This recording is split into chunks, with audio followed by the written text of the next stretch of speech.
Realtors and Lenders, we had a great year in 2020, and 2021 somehow is even hotter. But that was then, this is now, and here's where we're headed. Let's dig in.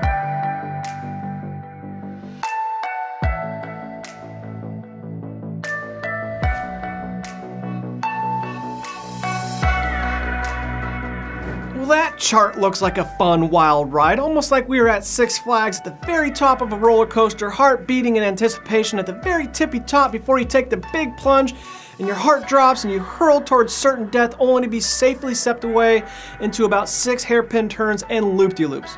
For those of us that have been through the real estate ride before, you know what I'm saying. But we have an entire generation of realtors and lenders that have never been on this wild ride before and don't know what's coming. First, let's handle this like the pros and vets that we are. Calm is contagious. I can certainly see this video played at your next team meeting while you discuss how to properly navigate the wild ride that we just discussed. Calmly. Yes, things are going to change. Realtors, good news. Not so much for you guys. As the NBA slide indicates, your business is actually set to increase, but you all know that doesn't necessarily make your jobs any easier. We still need to figure out how to stand out amongst the crowd. The gluttony of buyers and offers doesn't seem to be going away anytime soon. Lenders, your outlook looks a little different. The blue line represents refinance transactions and the red line is purchase transactions. So again, the good news is purchase business is set to increase. The other news is that refis are obviously set to dry up. Overall, the business is set to drop from 3.8 trillion to 3.2 trillion in 2021 and then 2.3 trillion in 2022. So what do? Panic? Close up shop? Get new jobs? No, of course not. We've been here before, right guys? We nearly need to leverage the lessons we learned from the last dip in 2018, and if you're a vet, even further back in 2004. The work that we put in here prepares us to reap what we've sown here. This is where the hard work begins. This is what separates the pretenders from the change makers. The work being done during the dips and the troughs, to be specific. Heck, we started the show after the Great Recession for that very reason, so that we can reap what we sowed for the next bump.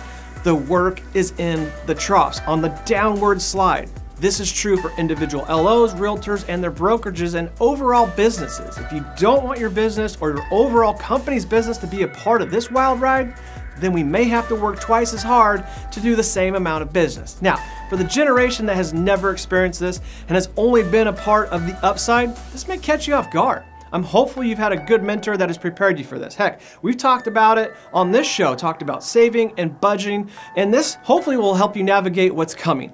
But if you haven't been on this ride before, you need to start preparing and talking to the vets that have. For the vets, you know how it is. Many of you are actually excited to steal market share from the folks that aren't prepared. Guys, we simply don't have time to unpack all of the plans and strategies that need to be happening now. But as you start to formulate your plans, let me leave you with a few takeaways from a trip that I just took to the East Coast. I was fortunate enough to spend 2 days with some high-level veterans, and here's some quick hitters to keep in mind while we prepare for this wild ride. In 2020 and 2021, we all spent time working in our business. It was and still is a reactive time, but now we need to spend more time working on our business. Another quick one, status quo is a losing strategy. Now you've probably heard those first two before, but you haven't heard this one. Coke spends $4 billion a year telling everyone to drink Coke.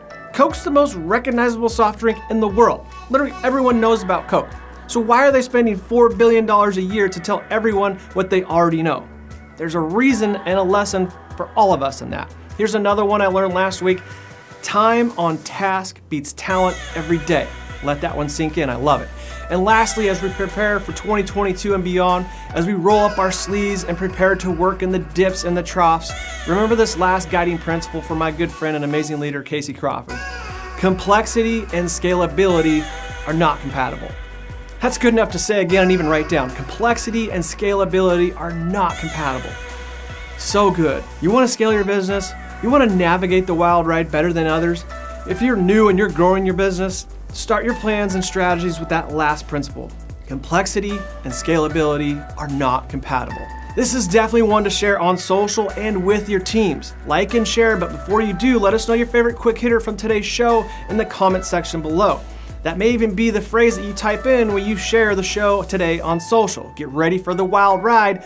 Let's enjoy it versus fear it. I know I will. How about you guys? See you guys next week.